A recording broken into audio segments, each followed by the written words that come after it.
everyone, my name's Kimmi and welcome back to a new episode of Magic Mirror. For those of you who don't know what Magic Mirror is, it's a series I do that I watch a Disney or a Pixar film, find a character that I relate to personally, and I talk about it. For this week, I watched Toy Story 2, and I am indeed wearing my Buzz Lightyear sweater again. For those of you who haven't seen Toy Story 2, Woody is stolen by a toy dealer named Al, and Buzz and all of his friends, like Slinky and Ham and Rex, all have to go and rescue him. But while Woody is taken, he discovers that he's actually a collector's item and part of the Roundup gang, where Jesse and Mr. P and Bullseye are his sidekicks, and he's faced with the dilemma of if he wants to leave or stay with his Roundup gang. So I'm gonna start off by talking about Woody in the beginning when he can't find his hat and he's getting very aggravated that he can't find his hat because he has to go to cowboy camp with Andy. You haven't found your hat yet, have you?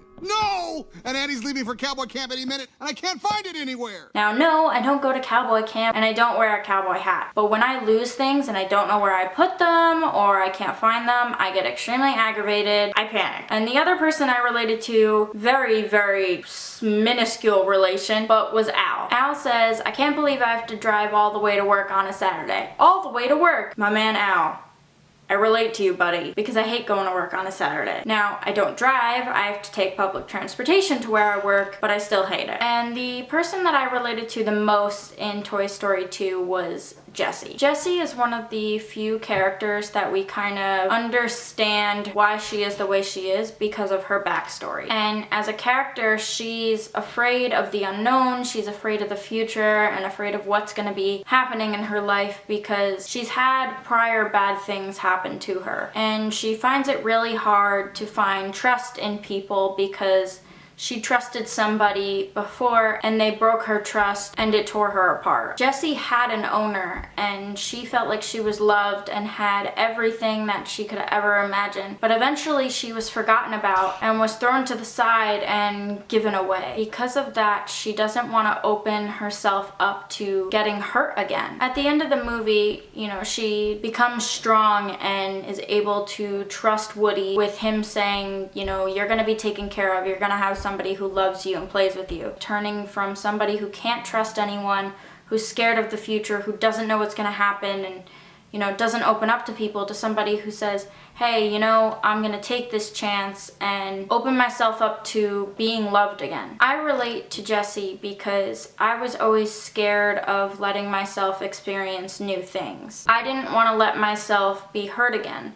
But by closing yourself off, you're not only supposedly letting yourself not be hurt again, but you're closing yourself off to a possibility of something better coming along and being happier and to move on from whatever was holding you back. Having a crappy past sucks, and I would know because I've dealt with being neglected in relationships and dealing with not feeling like you're loved and thrown away, so I understand where Jessie's coming from when she doesn't want to open herself up. It can be really frightening, but by doing that, you're also limiting yourself. And yeah, you may be opening yourself up to the possibility of being hurt, but you're never going to be able to experience something better if you don't let yourself move on to something or someone or whatever. Everything has a risk. You just have to take them. I related to her backstory of having some sort of a tragic past and having the character development of opening up and trusting somebody.